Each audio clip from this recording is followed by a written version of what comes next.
Parliament ఎన్నికల్లో BJP గెలిస్తే రిజిస్ట్రేషన్లు రద్దు చేస్తారని కాంగ్రెస్ బీఆర్ఎస్ పార్టీలు దుష్ప్రచారం చేస్తున్నాయని, ఇలాంటి ప్రచారాన్ని ఎవరూ నమ్మవద్దని రంగారెడ్డి జిల్లా చేవేళ్ల బీజేపీ ఎంపీ అభ్యర్థి కొండా విశ్వేశ్వరరెడ్డి విజ్ఞప్తి చేశారు.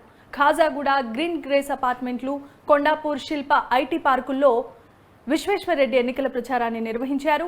ప్రధాని మోదీ అమలు చేస్తున్న సంక్షేమ పథకాలతో దేశం ఎంతగానో అభివృద్ధి పదంలో దూసుకుపోతోందని చెప్పుకొచ్చారు. ఇన్ని రోజులు కాంగ్రెస్ పార్టీ దళితులను, మైనారిటీలను ఓటు బ్యాంకుగా మాత్రమే వాడుకుందని విమర్శించారు.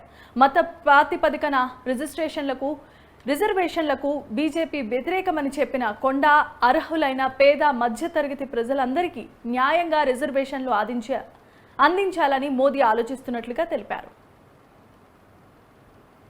గేటెడ్ కమ్యూనిటీస్ ఓట్స్ మామూలు ఈ ఏరియాలో ఉంటే ఈ పోలింగ్ బూత్ ఒక గేటెడ్ కమ్యూనిటీ ఓట్స్ 20 బూత్లో స్ప్రెడ్ చేసింది.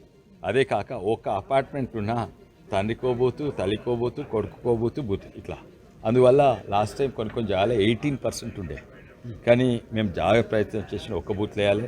ఇంకోటి బూట్లు ఇప్పుడు గేటెడ్ కమ్యూనిటీస్ ఒక్కొక్క గేటెడ్ కమ్యూనిటీలో 5,000 6,000 అంటే 6 బూత్లు పడతాయి. అందులో ఏమంటే అది ఎక్కువ కాలేదు, ఓన్లీ 1-2 దాంట్లో చేసిండు అది. కానీ అదే కాక మన గేటెడ్కి ఎడ్యుకేటెడ్ ఏదైతే నా ఓటు నుంచి తాండూరు అయినా రాత్రి 3 గంటలకు వాపసు వచ్చినా మళ్ళీ ఇక్కడ ప్రచారము ఈ గేటెడ్ కమ్యూనిటీస్ ద ఎడ్యుకేటెడ్ ఎలిట్లా.